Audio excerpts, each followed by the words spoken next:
우리 다 같이 사도신경으로 우리 신앙을 하나님께 고백하여 올리겠습니다. 전능하사 천지를 만드신 하나님 아버지를 내가 믿사오며 그 의아들 우리 주 예수 그리스도를 믿사오니 이는 성령으로 잉태하사 동정녀 마리아에게 나시고 본디오 빌라도에게 고난을 받으사 십자가에 못 박혀 죽으시고 장사한 지 사흘 만에 죽은 자 가운데서 다시 살아나시며 하늘에 오르사 전능하신 하나님 우편에 앉아 계시다가 저리로서 산 자와 죽은 자를 심판하러 오시리라. 성령을 믿사오며 거룩한 공회와 성도가 서로 교통하는 것과 죄를 사하여 주시는 것과 몸이 다시 사는 것과 영원히 사는 것을 믿사옵나이다. 아멘.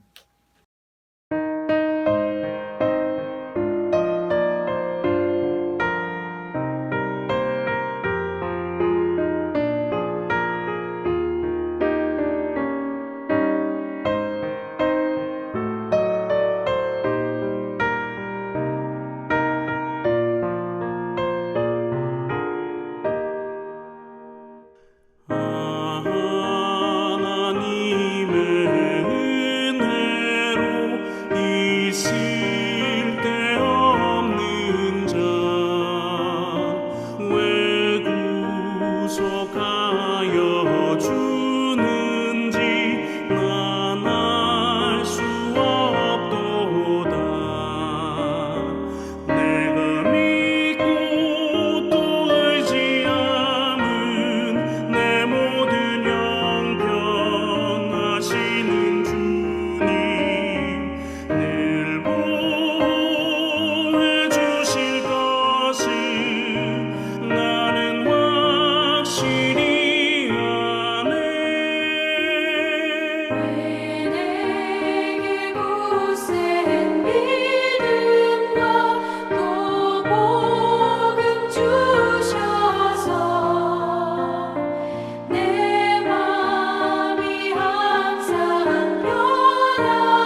오늘 화요일 각 가정에서 함께 영상으로 이 묵상에 참여하시는 우리 교우님들을 주님의 이름으로 환영합니다. 이번 한 주도 주님은 좀 가득한 한 주, 주님의 발걸음과 함께 동행하는 한 주, 주님의 손 붙잡고 주님의 인도하심 따라가는 한 주 되심을 축원드립니다. 저는 지난 금요일 그동안 장모님 댁에 며칠 지나다가 다시 어머님 댁으로 왔습니다. 그리고 또다시 이제 월요일 날 저녁경에 다시 처가 댁으로 돌아왔습니다.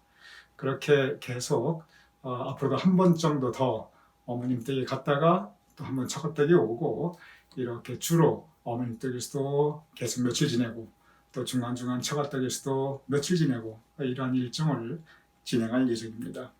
그런데 이렇게 지금 벌써 이제 양가에 왔다 갔다 하다 보니까 주일날 또한 매일 함께 영상으로 영상 주일 예배, 영상 매일 묵상 함께 드리게 됩니다.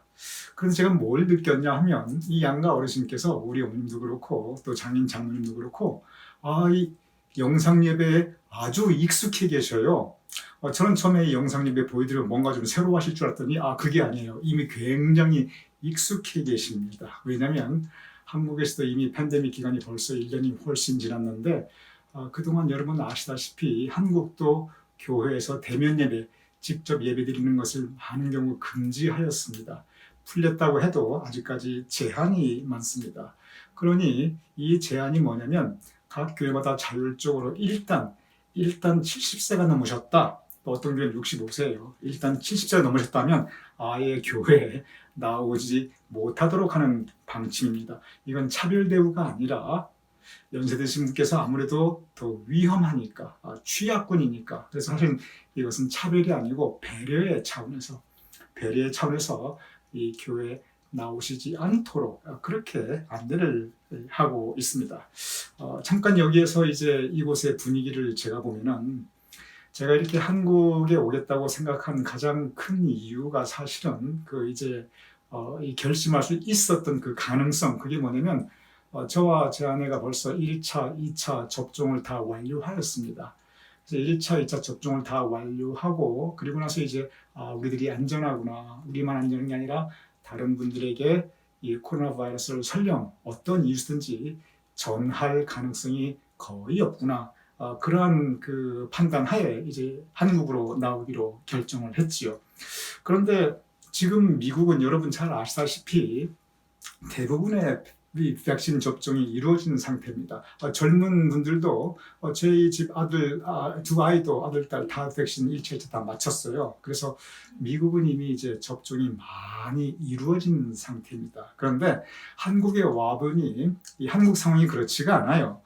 접종 1, 2차 받으신 분들은 아직 한국 사회 전체적으로 보면 극소수입니다. 그것도 연세 많으신 분들, 여기서 연세 많으신 분들 굉장히 많이 배려하더라고요. 그래서 가장 1차적으로 그분들에게 그것도 좋은 파이자로 이렇게 백신을 드리더라고요. 그래서 저희 어머님도 또 이제 장인 장모님도 이 파이자 백신으로 1차, 2차를 이미 맞으셨더라고요. 그런데 그것은 연세 드신 분들만 그렇고 보통 일반적인 시민들은 아직도 백신 맞은 분들은 지극히 적습니다. 그러다 보니까 사회 분위기가 아직도 엄격하게 이 방역에 대해서 통제하고 있어요. 그러다 보니까 저희도 이미 1, 2차를 다 백신을 맞았어도 한국에 와서 2주 동안 그 격리도 하고 그랬죠. 그런데 그동안에 여기에 이제 한국의 사회 분위기가 맨 처음 여러분 기억하시겠습니다만 코로나 바이러스가 한국에서 막 퍼져나갈 때 교회들이 엄청난 지탄을 받았습니다. 왜냐하면 코로나 확산의 진원지, 이게 맨 처음 교회가 되었었거든요. 그래서 그때 사회적인 어떤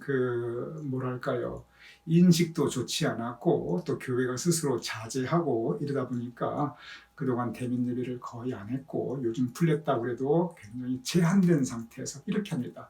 그러다 보니까 결과적으로 어떻게 하느냐?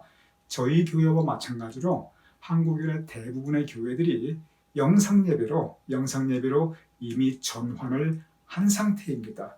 그래서 저희 어머님이나 양가 어르신들, 장인 장모님들 이미 우리 교인분들께서 이미 영상 예배에 익숙하시듯이 이미 저희 어머님, 장인 장모님 이 영상 예배에 익숙하셔서 이렇게 화면을 보고 예배 드리는 거에 별로 불편해하지 않으시는 것을 제가 보았습니다. 저희 이제 여기는 지금 현재 차가댁이니까 뭐 지난주는 내내 이제 제가 주말에는 우리 저희 어머님 댁에 있었고 다시 여기 왔는데 지난주에 여기 이제 제 아내 입장에서는 친정이니까 오늘 보니까 한쪽에서 장인 장모 제 아내 이 세 식구가 막 시끄러워요. 왜 이렇게 시끄러운가 하고 잠깐 나와봤더니 이 세 식구께서 우리 교회 저희 교회 지나간 예배를 놓고 뭐 찬송도 하고 뭐 부흥회를 하고 있더라고요. 그 예배를 같이 따라가면서. 그래서 이렇게 좋은 시간을 함께 예배 드리면서 하는 걸 제가 보았습니다. 그래서 이렇게 또 영상 예배를 통해서도 함께 은혜 드릴 수 있구나. 그래서 이 사람이 유튜브에 이제 그 구독 저희 탁 누르면 저희 교회 매일 묵상 또 이렇게 매주 영상 예배 나올 수 있도록 다 셋업도 하고 그런 시간을 가졌습니다. 비록 팬데믹이지만 이렇게 미국에서도 또 한국에서도 또 제가 이렇게 한국에 있을 때 우리 교인들 미국에서 이렇게 영상으로라도 서로 이어질 수 있고 함께 예배드릴 수 있고 이 믿음의 길을 계속 할 수 있다는 것이 한편으로 생각하면 참 감사하게 느껴집니다. 만약 이러한 때 이런 기술이 없었다면 이런 방법이 없었다면 그러면 어떻게 되었을까? 예배드릴 어떤 그 방법이 없었을 텐데 그렇다고 해서 교회에 오시라고 하는 건 이건 현명한 일이 또한 아니고 그래서 그러한 혼자만의 생각도 해보았습니다. 참 생각해보면 어려움 가운데서도 우리 인생이 늘 그런 것 같아요. 어려움 가운데서도 한번 다시 생각해보고 다시 우리 주변의 삶을 돌아보면 그래도 감사할 제목들은 언제든지 많이 있는 것 같습니다. 저는 이제 이번 주 시간이 벌써 갔어요. 이제 며칠 지나고 6월 4일 금요일 날이면 미국으로 다시 귀국하고 그리고 6월 첫 주일 강단에 복귀하게 됩니다. 그래서 이제 며칠 지나면 다시 미국에서 우리 교인들과 함께 이미 영상으로 교인들과 함께 이렇게 제가 뵙고 있지만 그때는 직접 배울 수 있는 그런 시간을 가지게 됩니다. 오늘 우리 교인들과 함께 묵상 나눌 제목은 여전히 세 가지 기독교 덕목 믿음, 소망, 사랑 가운데 오늘은 믿음 그 세 가지 중에 마지막인 믿음에 대한 주제로 묵상을 나누고자 합니다. C.S. 루이스는 우리 기독교인의 세 가지 덕목이 있다고 말씀하고 있어요. 그것이 사도 바울이 말하였던 믿음, 소망, 사랑이지요. 먼저 사랑은 C.S. 루이스 하나님 사랑, 이웃 사랑 두 가지로 구별합니다. 그런데 하나님에 대한 사랑도 그렇고 이웃에 대한 사랑도 우리 마음속에서 그냥 솟아나오지 않는다는 거예요. 어떻게 하느냐? 사랑하는 셈 치고 사랑한다고 생각하고 그러면 내가 사랑하는 이웃에게 사랑하는 하나님에게 내가 무엇을 해야 되나 그걸 생각해보고 그것을 실천하자. 자꾸 연습하고 실천하자. 이렇게 실천하다 보면 없던 사랑도 생겨나게 되고 또 사랑이 생겨나면 그때는 진심으로 이미 사랑의 마음이 있으니까 이웃에게도 하나님에게도 우리가 사랑의 실천을 할 수 있다. 이 가르침을 우리에게 주었습니다. C.S. 루이스가 말씀하였던 소망은 세상적인 소망이 아닙니다. 그것은 우리의 천국 소망, 영생의 소망입니다. 우리가 이 세상을 살아가지만 천국 소망 붙잡고 살아갑시다. C.S. 루이스는 우리에게 어제 그 묵상을 전해주었습니다. 어제가 아니라 이제 지난주 금요일이죠. 오늘은 믿음입니다. C.S. 루이스가 우리 기독교인들의 믿음에 대해서 이야기하면서 두 가지를 강조합니다. 이 두 가지가 믿음의 본질이고 그리고 이 두 가지가 우리가 명심해야 된다. 여기서 믿음의 본질이라는 것은 교리적인 차원을 말하는 게 아니에요. 이게 덕목이거든요. 어떻게 우리가 실천할까? 그 부분입니다. 혹시 저의 이 언어 표현에 이 오해가 없으시길 바랍니다. C.S. 루이스는 근본적으로 성직자가 아닙니다. 지금까지 우리 모든 묵상의 시간은 항상 성직자였거든요. 토마스 아켄피스 캐톨릭 사제, 존 본영 개신교 목사, 그리고 성 어거스틴 캐톨릭 사제, 그리고 헨리 나우엔 캐톨릭 사제, 그런데 C.S. 루이스는 평신도예요. 그래서 이분께서 말씀하신 건 교리적인 내용은 별로 없습니다. 우리가 믿음을 어떻게 실천할까? 믿음은 우리에게 무슨 의미가 있는가? 이거 여기에 주안점이 있습니다. 그래서 제가 지금 말씀드린 믿음의 본질이라고 하는 이 표현도 믿음을 신학적으로, 성서적으로 이런 차원이 아니라 우리가 어떻게 믿음을 실천할 것인가, 바로 이러한 평이한 이러한 차원입니다. 먼저 제가 C.S. 루이스가 설명하고 있는 어떻게 우리가 믿음을 실천할 것인가, 그 두 가지 중에 첫 번째를 읽어보겠습니다. 우리가 기독교에서 의미하는 믿음은 아무리 우리의 기분, 우리의 감정이 바뀌어도 한번 영접하고 받아들인 믿음은 끝까지 고수한다는 것을 의미하고 있습니다. 믿음이라는 건 감정의 차원, 기분의 차원이 아니라는 거예요. 왜냐하면 감정이나 기분은 바뀌니까, 변덕스러우니까. 근데 믿음을 그렇게 변덕스럽고 늘 바뀌는 거 이런 차원이 아니라는 거예요. 한 번 영접한 거, 한 번 내가 주님을 영접한다, 한 번 믿노라 그러면 끝까지, 언제까지? 끝까지, 평생 그것을 지켜나가는 것, 그것이 믿음이라는 겁니다. 제가 읽어보겠습니다. 그런데 이 믿음에 대해서 우리가 알려면 첫 번째 우리가 명심해야 될 것은 사람의 기분은 바뀔 수밖에 없다는 것입니다. 근데 믿음은 바뀌지 않은 것이라고 그러는데 그 믿음을 이해하기 위해서는 먼저 우리 자신을 알아야 된다는 거예요. 우리 자신은 어떤 존재냐, 우리는 어떤 존재냐, 우리의 감정은 바뀐다는 거예요. 우리의 기분은 바뀐다는 거예요. 우리의 생각은 변화한다는 거죠. 그런데 제가 읽어보겠습니다. 그런데 믿음을 받아들인 그 이후에는 날마다 조금씩이라도 시간을 내어서 그 믿음을 마음에 새겨나가는 것입니다. 매일 기도하며 성경과 경건 서적을 읽고 교회에 출석하는 일이 우리 믿는 사람들의 삶의 필수적인 이유가 바로 여기에 있습니다. 이게 무슨 뜻이냐면 믿음은 가만히 놔두면 기분처럼 생각처럼 변화할 수 있다는 거예요. 그래서 어떻게 해야 되느냐? 여기 보면은 매일 조금씩이라도 시간을 내서 믿음을 마음에 새기고 매일 기도하고 매일 성경 보고 그리고 교회에 나가야 된다는 거예요. 그렇지 않으면 믿음이 없어지니까, 변하니까. 제가 계속 읽어보겠습니다. 우리는 우리가 믿는 바를 지속적으로 우리 자신에게 상기시키며 되새길 필요가 있습니다. 가만히 내버려 두는데도 우리 마음속에 살아남을 수 있는 신념은 없습니다. 참 이 부분이 명작이에요. 가만히 내버려 두면 신념이든 사랑이든 그것이 믿음이든 가만히 내버려 두면 살아남을 수 있다는 게 없다는 거예요. 가만히 내버려 두면 다 사라지고 쓰러지고 약해지고 넘어진다는 거예요. 어떻게 하느냐 계속 읽어보겠습니다. 우리의 믿음은 계속 북돋아 주어야 합니다. 생각해 보십시오. 믿음을 저버리는, 믿음을 포기하는 100명이 있다면 그 가운데 논쟁을 거쳐서 그 결과 믿음을 버리는 사람이 과연 몇 명이나 되겠습니까? 대부분의 사람들은 믿음에 성실하지 않다가 그저 가만히 내어두다가 그러다가 믿음을 잃는 사람들이 대부분이 아닙니까? 이게 첫 번째입니다. 첫 번째는 뭐냐면 한번 믿음 가만히 놔두면 약해지고 없어진다는 거예요. 그러니 믿음은 계속 되새겨야 된다. 무엇으로? 기도하고 성경 읽고 교회 참석하고 우리 믿는 사람들과의 대화를 통해서 끊임없이 우리의 믿음을 북돋아 주어야 된다. 이것이 첫 번째입니다. 저는 이 부분 참 늘 강단에서 제가 우리 교우님들에게 이미 말씀드리는 사항입니다. 그렇습니다.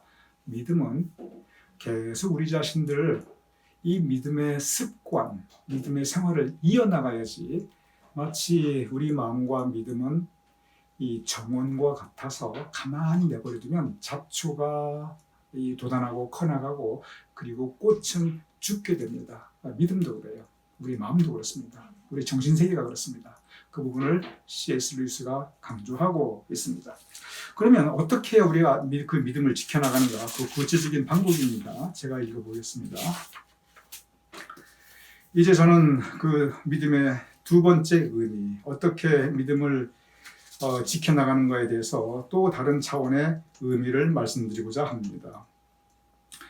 믿음의 두 번째 의미는 먼저 우리가 기독교 도덕을 실천하려고 최선을 다했는데도 실패한 후에 또 하나님께 우리의 믿음의 행동을 열심히 다한 뒤에도 우리가 부족했다는 것을 비로소 깨닫게 될 때, 다시 말해서 내 자신을 완전히 파산했을 때, 그때 우리는 우리의 믿음을 되찾을 수 있습니다. 즉 하나님을 향한 그리고 우리 자신을 향한 모든 노력에서 실패한 후 우리는 하나님을 향하여 이제는 하나님 당신이 하셔야 합니다. 저는 못합니다. 라고 고백하는 그 순간 우리는 믿음의 새로운 의미를 발견하게 됩니다. 이 부분은 설명이 필요합니다. 이게 무슨 뜻이냐면 믿음의 덕목들이 있어요. 우리가 사랑해야 된다, 바르게 살아야 된다, 뒤집지 말아야 된다, 이런 여러 가지 선을 행해야 된다. 믿음의 덕목들, 믿음에 바라는 것들, 하나님께서 기뻐하시는 것들이 있거든요. 그런데 그런 일을 할 때 우리는 어떤 한계에 부닥치자면 야, 내가 부족하구나. 내가 이거밖에 안 되는구나. 하나님께서는 나에게 이걸 바라시는데 나는 여기까지구나 하고 나 자신의 한계, 나는 어떻게 할 수가 없구나. 특별히 어디서 그러냐면 죄의 문제. 이 죄를 내가 어떻게 할 수가 없구나. 믿음의 한계를 느끼는 것. 맨 첫 번째 조건 아까 말씀드렸죠. 믿음은 계속 우리가 실천하고 우리 자신을 북돋워야 된다는 거. 근데 그렇게 해도 내가 여기까지밖에 안 되는구나. 나는 왜 이렇게 부족한가? 나는 도대체 이 한계를 벗어날 수 없구나 하고 나 자신의 허물과 죄됨과 유한성과 한계를 철저하게 느끼면서 나는 여기까지밖에 안 됩니다. 스스로 나 자신을 내려놓는 바로 그때 새로운 믿음의 가능성을 보게 할 수 있다는 거예요. 내 힘으로 안 된다는 겁니다. 믿음의 세계인데도 불구하고 내가 노력해도 안 된다는 겁니다. 죄의 문제 내가 노력해도 안 된다는 겁니다. 그때 새로운 믿음의 가능성을 발견할 수 있다는 겁니다. 이게 두 번째입니다. 첫 번째는 믿음은 계속 우리가 북돋우고 계속 실천해야 된다. 두 번째는 뭐냐면 그렇게도 불구하고 우리 한계가 있다는 거예요. 그럼 어떻게 하냐? 이게 진정한 두 번째입니다. 제가 읽어보겠습니다.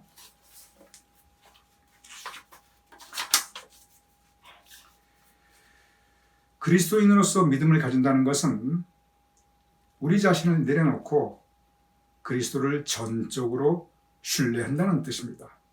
주님께 전적으로 의지한다는 것입니다. 즉 하나님께서 육신을 입고 사람으로 태어나셔서 그 예수님께서 십자가에 못 박혀 죽기까지 실천하신 완전한 순종의 삶을 자기 역시 어떻게 해서든지 살게 해주신다는 사실, 그 믿음을 가진다는 것입니다. 그리스도를 더 닮아가게 해주신다는 사실, 또 어떤 의미에서는 나의 부족함을 채워주신다는 사실을 믿고 의지하는 것입니다. 그리스도의 표현대로 그는 자신의 아들됨에 우리를 참여시켜 줄 것이고 우리를 그분 자신과 같은 하나님 아들로 만들어 주실 것입니다. 이 부분도 설명이 필요합니다. 구체적으로 이것은 무슨 뜻이냐면 내 힘으로는 안 되지만 예수 그리스도의 십자가 보혈의 능력으로 예수 그리스도의 대속의 은혜로 우리가 할 수 있다는 겁니다. 무엇을? 그 한계의 극복을. 무엇을? 죄로부터의 용서함을. 무엇을? 죄와 사망의 권세에서 우리가 자유함을 얻는 것을. 그것을 우리 힘으로는 안 되지만 예수님의 능력으로, 예수님의 사랑과 은혜로 우리가 할 수 있다는 겁니다. 그래서 진정한 믿음은 바로 그 예수님을 영접하고 우리가 예수님의 사랑과 은혜에 의지하는 것. 이것이 바로 진정한 믿음의 그 두 번째 본질이라고 C.S. 루이스는 설명하고 있습니다. 이 C.S. 루이스가 제가 처음부터 말씀드렸습니다만 굉장히 평이하게 기독교의 깊은 진리, 교리적인 차원을 전하고 있어요. 평신도로서 믿지 않는 사람들에게 우리 기독교의 믿음의 본질을 설명하는 것, 그것이 이 책 순전한 기독교의 목적입니다. 제가 이런 그 C.S. 루이스의 글을 읽어보면서 묵상하면서 참 제 마음에도 와닿는 것들이 많아요. 왜냐하면 평이하면서도 굉장히 우리가 구체적으로 공감할 수 있는 내용들이 많습니다. 제가 다시 정리하겠습니다. 우리 기독교인들의 세 가지 덕목. 믿음, 소망, 사랑. 사랑 이미 말씀드렸고, 그리고 소망 이미 말씀드렸고, 오늘 믿음의 차례인데, 믿음의 차례에서는 이 믿음의 본질은 우리가 믿음을 지켜나가는 것 두 가지를 명심해야 된다는 겁니다. 첫째, 한 번 믿었다고 해도 가만히 놔두면 그 믿음은 없어진다. 그 믿음은 약해지고 심지어 퇴색하고 변형될 수 있어요. 한 번 처음에 믿노라 하면서도 나중에 이상하게 되는 경우가 참 많이 있습니다. C.S. 루이스가 바로 그걸 말해요. 불같이 뜨거운 믿음을 가졌다가 얼음같이 차가운 마음으로 가는 경우가 숱합니다. 바로 그런 부분을 말합니다. 가만히 내버려두면 살아남을 믿음이 없다는 거예요. 그래서 끊임없이 성경 읽고 기도하고 매일 묵상하고 우리가 매일 영상으로도 예배드리고 그리고 성경 제독 프로그램하고 바로 그 이유가 여기에 있습니다. 믿음은 조금씩이라도, C.S. 루이스는 그렇게 말하고 있어요. 조금씩이라도 매일 시간을 내서 그 믿음을 우리 마음에 다시 되새깁시다. 그게 첫 번째. 두 번째는 뭐냐면 우리의 한계를 알아야 된다는 거예요. 우리는 여기까지입니다. 우리 힘으로 안 됩니다. 우리 능력으로는 안 됩니다. 무엇으로? 예수 그리스도의 능력으로, 예수 그리스도의 은혜로. 그러니 믿음은 본질적으로 우리를 믿는 게 아니라 우리를 내려놓고 주님을 의지하고 주님의 능력과 주님의 은혜와 주님의 사랑에 의지하고 나 자신을 주님께 내어 맡기는 것. 그것이 바로 믿음이다. C.S. 루이스는 강조하고 있습니다. 저는 이런 C.S. 루이스 말씀하신 믿음의 본질에 공감합니다. 이것은 뭐 교리적인 차원 이런 걸 떠나서 우리 생활 속에서, 제가 말씀드린 건 우리의 생활 속에서 우리가 실천할 수 있는 그 믿음의 본질적인 내용입니다. 오늘 이 말씀 세 가지 기독교 덕목 중에 오늘 이제 마지막이었던 그 믿음의 본질적 내용, 우리는 어떻게 하는가, 우리는 어떻게 믿음을 지켜나가는가, C.S. 루이스의 이 가르침이 오늘을 살아갈 수 있는 우리 교우님들의 영의 양식이 되셨기를 주님의 이름으로 축원합니다.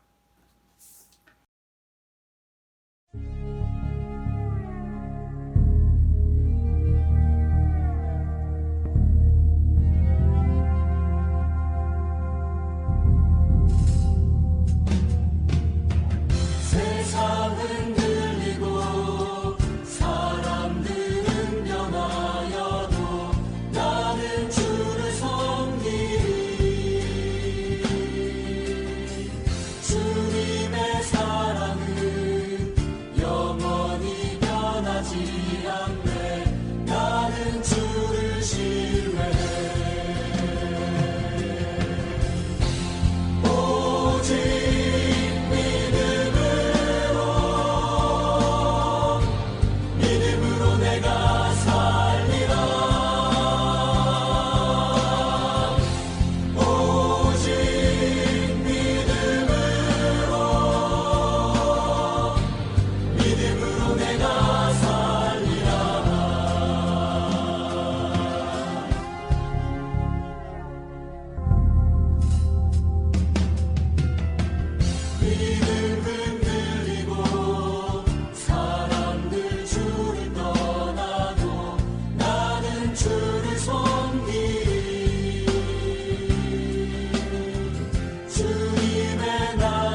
제가 기도드리고 주기도문으로 오늘 묵상 마치겠습니다.